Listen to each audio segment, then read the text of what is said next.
Welcome. Today we're going to be exploring one of the most beloved chapters in the entire Quran, Surah Yā-Sīn. Now, you've probably heard it called the heart of the Quran, right?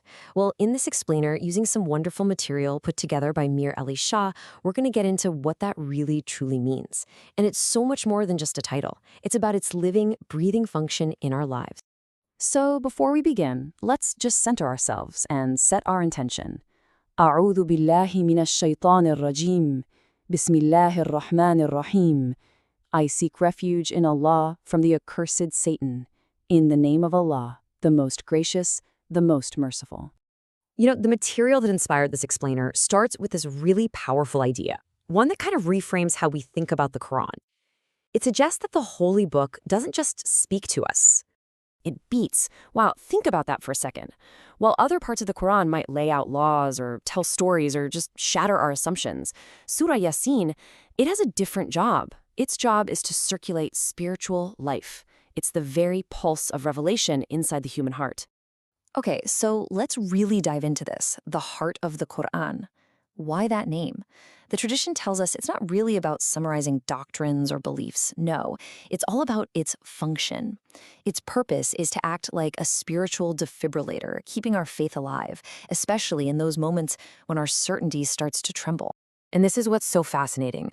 The surah works in that fragile, quiet inner space, where belief is either born or where it suffocates. And that's exactly why, traditionally, it's been recited at our most vulnerable moments, at a loved one's bedside, in moments of intense fear, or when setting out on a long, uncertain journey. See, it's not for the mind that's looking for a debate. It's for the soul that's just tired of arguing and needs to feel truth again. So if this surah is for a trembling heart, who was its first audience? To really get its message, we do have to look back at the historical moment it was revealed.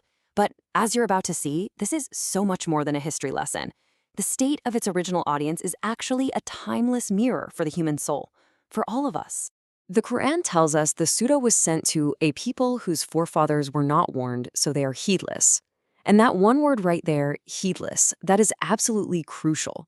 This doesn't just mean ignorant, like they didn't have the right information. It's something much, much deeper. Heedlessness is a state of habitual blindness. It's when the chains that hold us back, our old habits, our cultural baggage, our assumptions, they start to feel normal. They even feel comfortable. And when you're in that state, divine guidance doesn't feel like liberation. It actually feels like a really annoying intrusion. So how in the world does the surah even begin to tackle something as deep as heedlessness? Well, it's not with random verses. It's through this incredible, deliberate structure. It's almost like a diagnostic map of our own soul. And this map just lays out the journey perfectly. The surah moves through 5 clear arcs, and each one takes on a different aspect of our spiritual condition. It starts with the most fundamental thing, revelation and how we respond to it. Then it gives us a case study, the story of a city, to show us the tragedy of rejection. From there, it pulls our focus way out to the cosmic signs of mercy, the sun, the moon, the earth itself. And all of this leads to the unavoidable destination, the resurrection, when everything is finally unveiled. And the whole thing culminates in this absolutely breathtaking declaration of divine authority, God's creative power. Be, and it is. You can see it, right? It's a journey, a diagnosis that takes us from denial all the way to total surrender. And all of this brings us to something that's just essential to understanding the Quran. Yā-Sīn, like the rest of the book, it's speaking on multiple levels at the exact same time. There's an outer, obvious meaning, and then there's a much deeper inner one. This slide lays it out so clearly. On the one hand, you have the outer meaning, the zahir. It's argumentative, it's defending the Prophet's mission, proving the resurrection, exposing false gods. But then you peel that back and you get to the batin, the inner meaning. And this is an intimate call. It bypasses the logical mind and speaks right to the qalb, the spiritual heart. In fact, some Sufi masters understood the letters Yā-Sīn themselves as a direct summons to the perfected human inside of us, a call saying, "Oh, you who are capable of awakening." And I just love this little story from the scholar Ibn Ajiba. He said that some of the saints would actually pause before they even started reciting Yā-Sīn, just like you'd pause before knocking on someone's door. And why? Because you're expecting an answer. See, the surah doesn't just give you information, it demands a response from the very deepest part of who you are. Okay, get ready because we're about to go another layer deeper. If the surah is speaking on an inner level, you'd better believe that depth is even baked into the letters of its name. We're going to touch on a fascinating side of Islamic mysticism called abjad, where letters have numerical values. And it turns out the very name Yā-Sīn has a profound spiritual vibration. So the basic math is actually pretty simple. In the abjad system, the letter Ya has a value of 10. The letter Sin is 60. You add them together and the name Yā-Sīn has a numerical value of 70. But here's where it gets really cool. In this science, you often reduce numbers to their core essence. So 70 becomes 7 plus 0, which is just 7. And the number 7 is such a powerful symbol in so many traditions.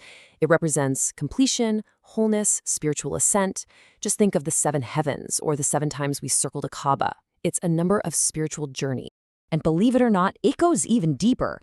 Without getting lost in the weeds here, when you spell out the names of the letters themselves and add those up, you get 131, which, when you reduce it, becomes the number 5. And isn't that beautiful? The number 5, reflecting the 5 pillars of Islam, the practical foundational actions that give our faith its structure. So the name itself brings together the inner spiritual ascent of the number 7 with the outer embodied practice of the number 5. Amazing. So after exploring all of this, the history, the structure, the secret meanings, we finally arrive at the real point. The surah is here to ask a direct, personal question of your heart. And maybe this is how we should approach it, with this beautiful whispered prayer or munajat.